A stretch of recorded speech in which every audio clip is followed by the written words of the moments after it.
Hey guys, it's Wisdom, and I am back with another talk. This is Wisdom Talks, and I'm back with another talk. So, I was having a talk because I like to talk. I like to talk to some people, and we were talking about limerence and how limerence is a thing. It's very deep. All right, it's very deep, and the question came up of how do you know if it's limerence or if you are truly in love with someone, right? Now, this is a topic I can talk about for a long time because for a very long time, I would say almost about 3 years, I suffered with limerence. Um, and yes, it's suffering because it is like agony. All right, if you know, you know, and if you've ever had limerence for someone, you will know exactly what I'm talking about. So what is limerence, right? Limerence is a deep state of infatuation. So it is pretty much when you may have like it's almost like a crush that is built up. All right. It is built up because it might have been you might have had a crush on the person for a long time. Okay. So typically limerence is with someone that you don't really know too well, right? So you might see them in passing or you might have little conversations with them here and there, but it's not typically someone you're in a relationship with. It's typically someone that you might have a situation where you see them from time to time, or like a friend of a family member, or just someone that's around but you don't really know them. That makes sense. And limerence is a deep state. In my opinion, it would be a deep state of infatuation. It is a deep state of fantasy versus reality. So when you're in limerence, a lot of times you don't even realize you're in limerence. You just think that you have this crush, is some type of deep connection with someone, and you are thinking that they feel the same. The biggest difference between limerence and if something is like, it's limerence can almost be like explained as like requited love.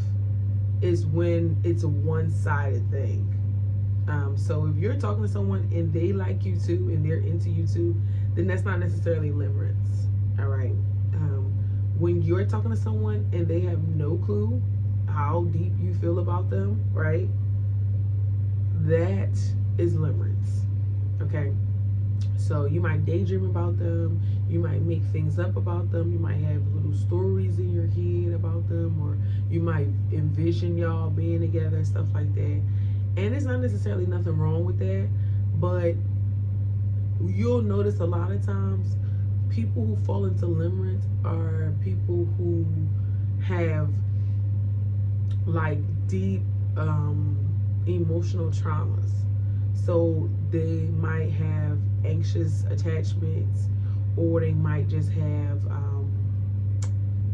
it's a sense of it. There's a trauma there because when you fall into limerence, especially if you do it a lot, right? If you fall into limerence a lot, you know what I mean.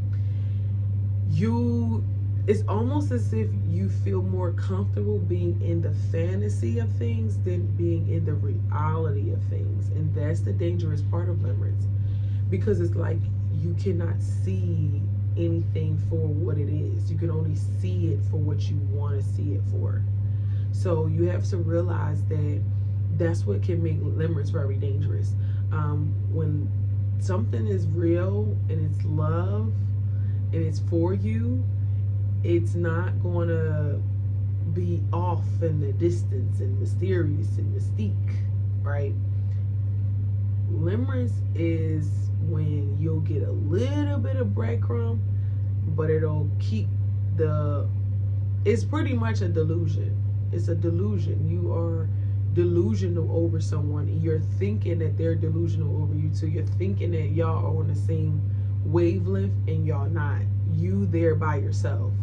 You're in the daydreaming, in the fantasy of them by yourself. They might think you're cute, they might like you, but they're nowhere near thinking of you in that way as you are thinking of them.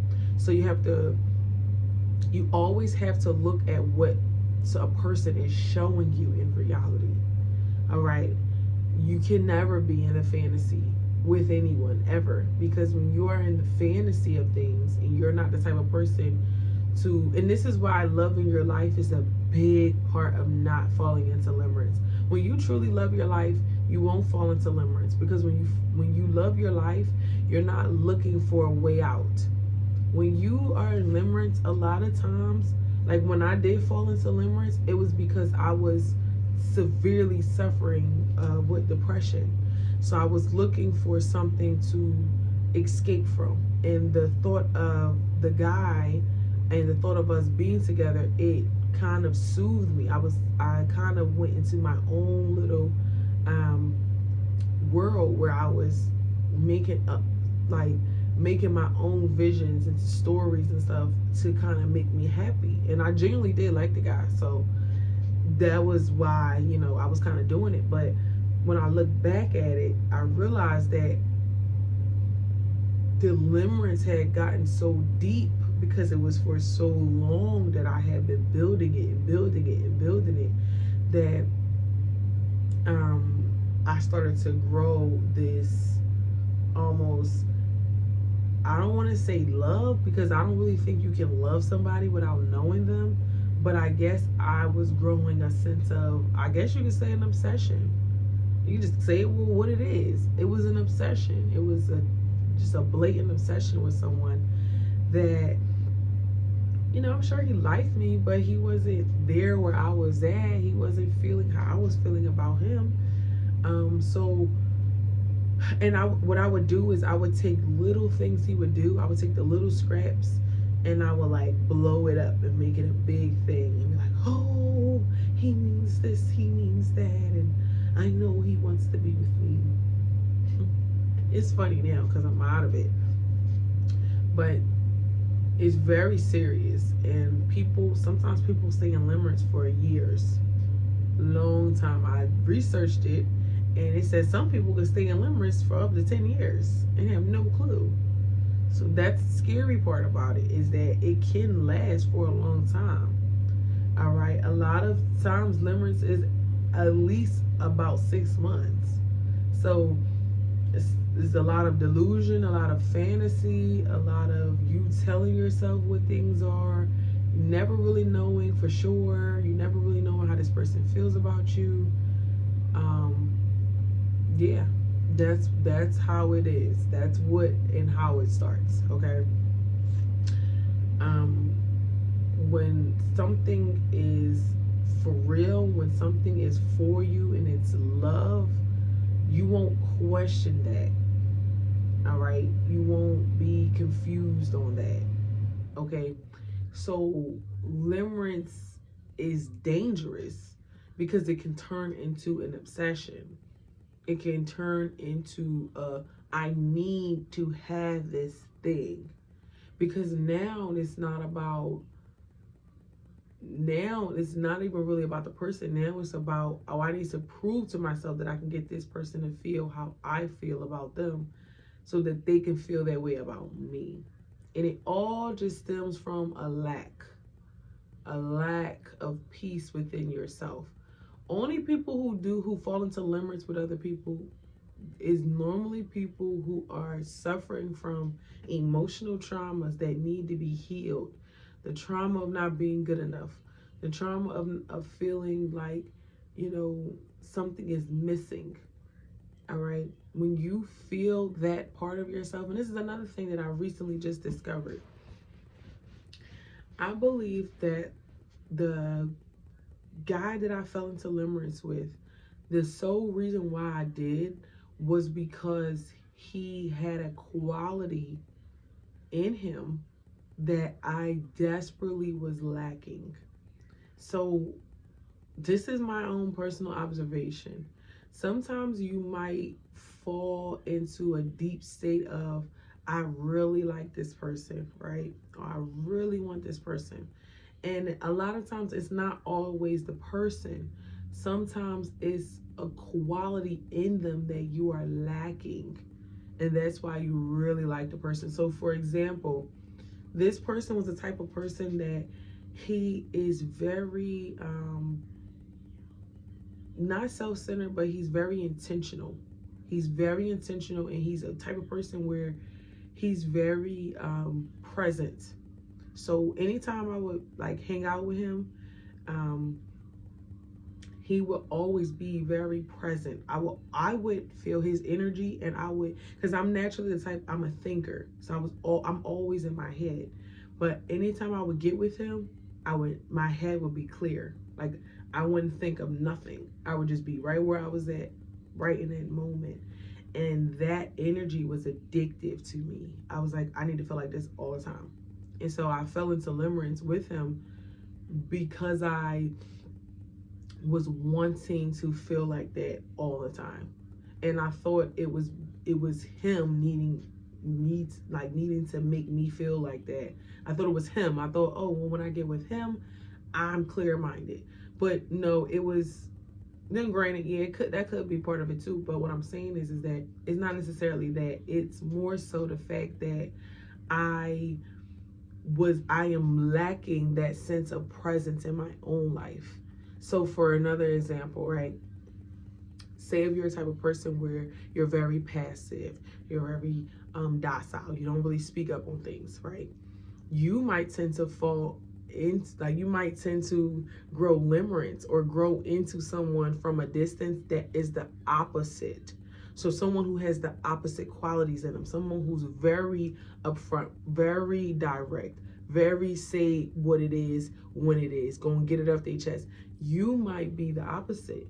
So you might, and you might not know, well, why do I like this person so much? It's that quality in them that you're lacking. So you'll realize that once you gain the quality, that's will show you how you really feel about the person. A lot of times when you are having these infatuations for someone, it's not the person. It's, especially if you don't really know the person all that well, right? It's the quality in them. It could be many qualities, or it could be one specific quality, 9 times out of 10, a quality that you are lacking. So you have to look in yourself and see, what am I lacking? What can I do so that I can feel this part of myself that I'm feeling like they need to feel in me? A lot of times when you fall into limerence, it's because you are thinking you need this person to complete you. You need them to validate you so that you can feel like you're worthy. But once you realize you're already worthy and this person can't tell you yes or no if you're worthy, then you'll realize, oh, okay, I didn't really like the person like that. I thought I did, but I don't. So I didn't really write too much down on this because, yeah, you'll second guess a lot of things. I wrote that down. You'll second guess a lot of things. You'll always need another sign. You'll always be looking for a sign. Like you'll always, because when you're in limerence, a lot of times the person doesn't feel the way you feel for them. So a lot of times they'll breadcrumb you. They'll, give you this little, like, dang a little piece of energy, here, take your scraps for the week. I'll give you another scrap in 2 weeks. And you just kind of feed off of it because you're just like excited. You're like, because at this point, a lot of times when you're in limerence, you probably done built it up. You probably had a crush on this person for a while. So by the time it stuff start to even happen, you probably damn near in love by that time. So yeah, when they're breadcrumbing you and stuff, you're not thinking it's breadcrumbing. You're thinking it's all divine and it's guided and this is it. And you always second guess yourself, because with limerence, it'll never be a for certain this is what it is. It'll always be the person tends to normally be very inconsistent, very hot and cold. You never know where they stand. And it's just because they're not that into you. That's just what it is. It's because they're not that into you. I'm not saying that people don't have other things, avoidant things or, whatever. But Most of the time it's because the person is just not that into you and you just not picking up on the signs. So when you gain those qualities in a person, you're in that person. And sometimes that might be what the lesson could be. You might think the lesson is for you to be with the person, and the lesson could be for you to get what you were needing to get from the person. So it's a lot deeper. I can go into that, but most of the time, limerence is an infatuation. That can turn into an obsession. All right, an obsession with pretty much you in it by yourself. You the one thinking it by yourself. They're not in it with you. All right, so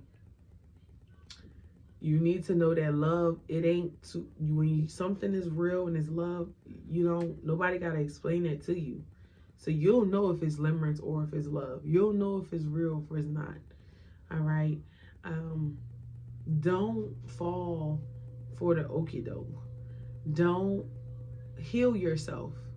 Heal yourself. Okay. Do the work. Stop running from the work. Stop running from the things that you think is too hard. Stop running from the loneliness. Stop running from the emptiness. Stop. Because once you stop running, you'll stop suffering.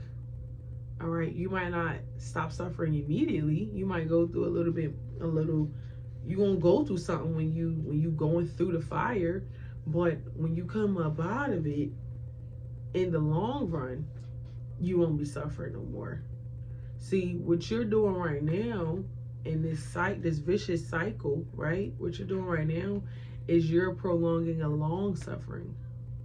But when you just decide, hey, I'm going to heal these parts of me so that I can stop having these experiences in love. I can stop falling into infatuations and limerence and delusions with people. And I can actually start to have real healthy relationships with the person that I want, with the exact type of person that I want, right? Because a lot of times when we fall into limerence, we might tend to think that that person is above us, that they're better than us, and they're not no better than you. They're not no better than you, okay? But you are thinking that because of how your brain is wired, how your brain has been working, probably because of past things or, being hurt or whatever. So that's why I say, honestly, you'll know when it's love. But if it's limerence, it'll be nothing but fantasy and nothing but a whole lot of questions. You'll be constantly praying to God to give you a sign. Lord, give me another sign. Lord, give me another sign. Lord, give me another sign. Lord, give me another sign. You're just going into a spiral. Spiral. Because the Lord ain't giving you no signs. If somebody for you, the Lord gonna make it clear. He's gonna come to you, gonna let you know. But other than that, you don't need all these signs to know if somebody is for you. Because somebody for you, they're going to be there. They're going to show up. They're going to show you that they're for you. So learn to just heal so that you don't have to, go through things like this. You don't have to deal with the pain of limerence, because limerence is very painful. It's very painful. And I truly believe that that's why a lot of women in particular fall into a lot of witchcraft, because they are trying to obtain something that it's a push pull right there. It's a no, but you're not understanding it, so you're trying to force something on somebody by you taking up their free will. And the free will is not you. Now you playing with a dangerous game. Now you're playing with fire when you start messing with somebody's free will. But to my opinion, I feel as though you can avoid all of this if you just go do the work and heal those parts of you. When you do that, you'll start falling into limerence with people very fast. You'll start to see people for who they are. You'll start to be able to call people out. You'll start to be able, to just move on with your life until you can actually get the person where you ain't gonna have to watch a video like this to know, is it limerence or is it love? You get me? So I'm happy you came to my talk, my wisdom talk today. And I hope you got something from this, okay? Limerence is a very serious thing, and it's not something that a lot of people can wake up out of. A lot of people deal with this for a long time. When you realize what it is, you have to be proactive in trying to heal the parts of yourself that needs healing so that you can move on from whatever type of limerence you are. And trust me, things always end up working out so funny. That's all I'm gonna say. When you let things go, things always come to you. So it could be the person that you had no clue. You think, oh, this person just doesn't want me at all. Soon as you let it go, the person will come in. But you got to do it openly and honestly, not trying to get the person. You got to literally let it go. So I hope this helped you. All right, I will do another video more in depth of like signs, things you might do, how to break it, stuff like that. So I'm Wisdom. This is Wisdom Talks, and I will be back for another talk. Bye.